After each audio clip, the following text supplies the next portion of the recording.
أعوذ بالله من الشيطان الرجيم بسم اللہ الرحمن الرحیم السلام علیکم ورحمۃ اللہ وبرکاتہ۔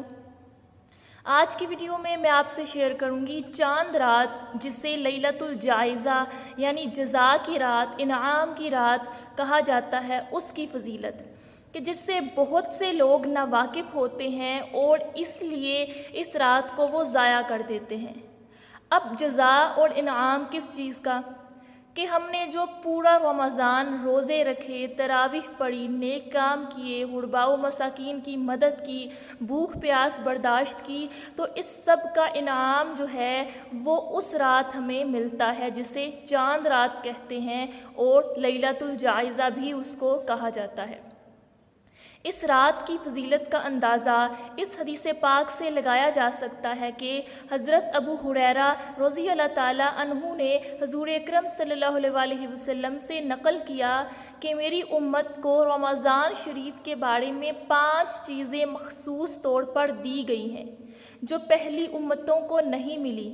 یہ کہ ان کے منہ کی بدبو اللہ کے نزدیک مشک سے زیادہ پسندیدہ ہے، یہ کہ ان کے لیے دریا کی مچھلیاں تک دعا کرتی ہیں اور افطار تک کرتی رہتی ہیں، جنت ہر روز ان کے لیے آراستہ کی جاتی ہے۔ پھر حق تعالی شانو فرماتے ہیں کہ قریب ہے کہ میرے نیک بندے دنیا کی مشقتیں اپنے اوپر سے پھینک کر تیری طرف آویں۔ اس میں سرکش شیاطین قید کر دیے جاتے ہیں کہ وہ رمضان میں ان برائیوں کی طرف نہیں پہنچ سکتے جن کی طرف غیر رمضان میں پہنچ سکتے ہیں۔ اور آخر میں کہ رمضان کی آخری رات میں روزہ داروں کے لیے مغفرت کی جاتی ہے۔ صحابہ کرام رضی اللہ تعالیٰ عنہم نے عرض کیا کہ یہ شب مغفرت شب قدر ہے؟ فرمایا نہیں، بلکہ دستور یہ ہے کہ مزدور کو کام ختم ہونے کے وقت مزدوری دے دی جاتی ہے۔ اس کو بہقی نے روایت کیا ہے۔ اب مطلب کیا ہوا؟ یعنی ایک مزدور کو جس طرح اس کی مزدوری کے بعد اجرت دی جاتی ہے، اسی طرح رمضان میں ہم جو مزدوری، جو محنت، جو مشقت پورا رمضان کرتے ہیں، تو اس کی مزدوری ملنے کا ٹائم جو ہے وہ چاند رات ہے، جسے لیلۃ الجائزہ کہتے ہیں۔ لیکن افسوس یہ ہے کہ جب ہمیں مزدوری ملنے کا ٹائم آتا ہے تو ہم وہاں دوسرے کاموں میں بزی ہو جاتے ہیں، دوسرے کاموں میں لگ جاتے ہیں۔ اب اس کی مثال ایسے لیجئے کہ جیسے اگر آپ کوئی جاب کرتے ہیں تو پورا منتھ آپ محنت کرتے ہیں، اگر آپ کو سیلری نہ ملے تو آپ کو کتنا دکھ ہوگا۔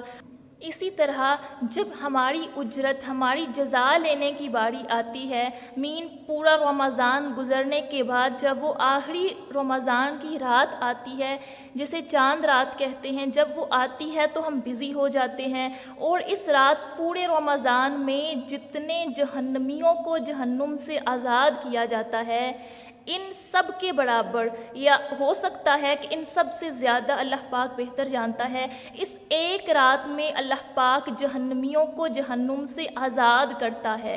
تو یہ رات ان لوگوں کے لیے بھی موقع ہوتی ہے کہ جو لوگ پورا رمضان محنت نہیں کرتے، وہ گناہوں میں ڈوبے رہتے ہیں، رمضان کی قدر نہیں کرتے، تو ان کے لیے بھی یہ رات ہے کہ وہ اللہ تعالیٰ سے توبہ کر کے اللہ تعالیٰ سے معافی مانگ لیں۔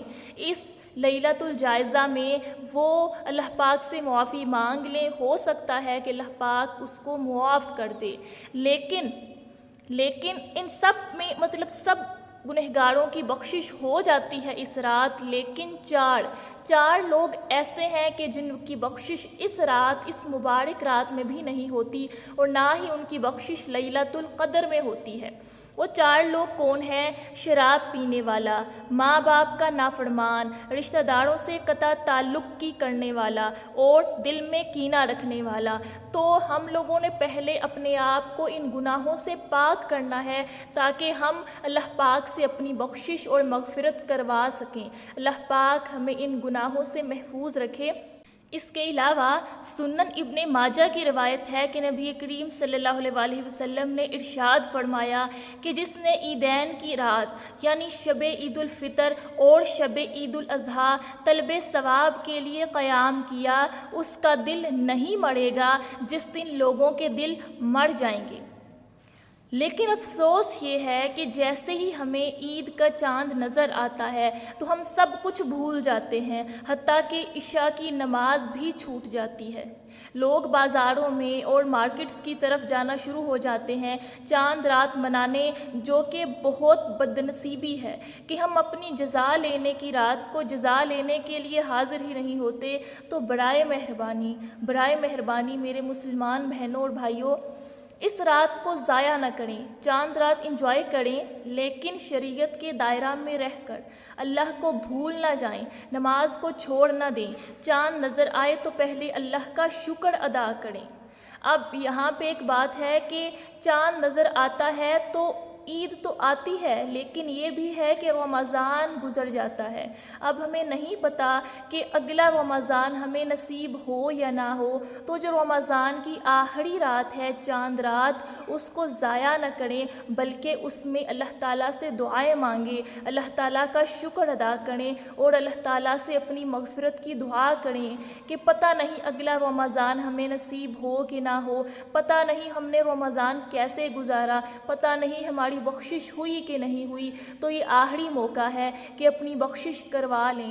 تو اس رات اپنے گناہوں کی معافی مانگ کے اللہ تعالیٰ سے اپنی بخشش کروا لیں، کیونکہ پتہ نہیں ہمیں یہ موقع واپس ملے یا نہ ملے، پتہ نہیں اگلا رمضان ہمیں نصیب ہو کہ نہ ہو۔ تو اس لیے اس رات کو ضائع نہ کریں، جو ہو سکے وہ عبادت کریں، ذکر و اذکار کریں، نوافل پڑھیں۔ تو اس رات کو ضائع نہ کریں، اس کی قدر کریں۔ عید کا مطلب یہ نہیں کہ اللہ کو بھول جائیں، بلکہ یہ تو اس کا شکر ادا کرنے کا وقت ہوتا ہے کہ اس نے ہمیں رمضان کے بعد ہماری محنت کا صلہ دیا، ہمیں عید تحفہ دیا، اس لیے اس تحفے کی قدر کرنی ہے۔ اس رات کو اپنے پورے مہینے کی جو اجرت ہے اس کو ضائع نہیں کرنا، بلکہ اس کو حاصل کرنا ہے۔ تو ہم سب انشاءاللہ تعالیٰ اس رات کو ضائع نہیں کریں گے، اللہ تعالیٰ کو نہیں بھولیں گے۔ پورا رمضان جو محنت کی، اپنے نفس کو گناہوں سے دور رکھا، اس محنت کو ضائع نہیں جانے دیں گے۔ اس رات اللہ پاک سے اپنی مغفرت کروا کے چھوڑیں گے۔